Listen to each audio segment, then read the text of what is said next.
Oh, that's good.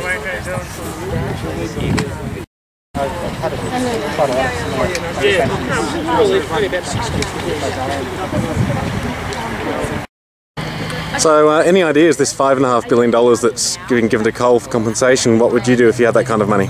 I'd probably build large-scale renewable energy. Yeah, definitely. More investment in renewable energy. And not supporting the big polluters and supporting regular Australians by building large-scale renewable energy in Australia. And sustainability education.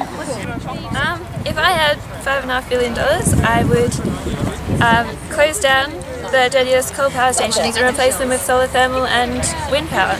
I'd build myself a renewable energy house with like a drop toilet and solar panels and all sorts of things like that.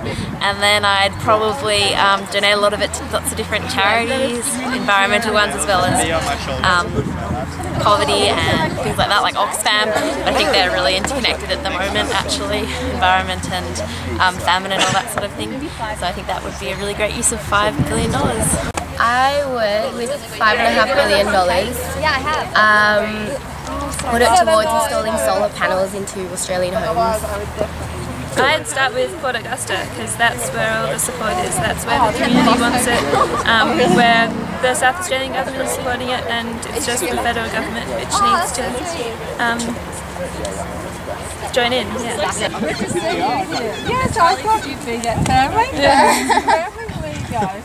And here we've got Future. Hey, fantastic to see you all. Were you all on the walk? Oh, some of you on the walk?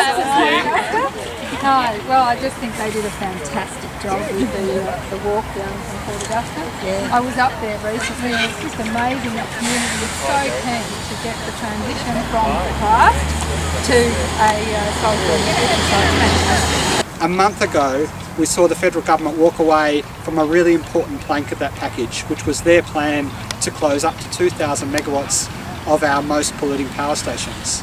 The reason they gave for walking away from that commitment was that the coal companies valued their assets too highly, said they had too profitable future and wanted too much money. That shows that the $5.5 billion in compensation that's going to these very same companies is excessive, it's unnecessary, and it's delaying the transformation and clean-up of our energy supply. Owners and investors in coal-fired generators have known for well over 10 years. The time has come where they'll have to pay for the pollution that they create and start changing how they produce power for Australians.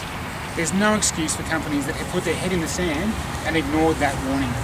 So now we need to make sure the Parliament debates and then supports a review and a wind back of the compensation going to our dirtiest coal-fired power stations.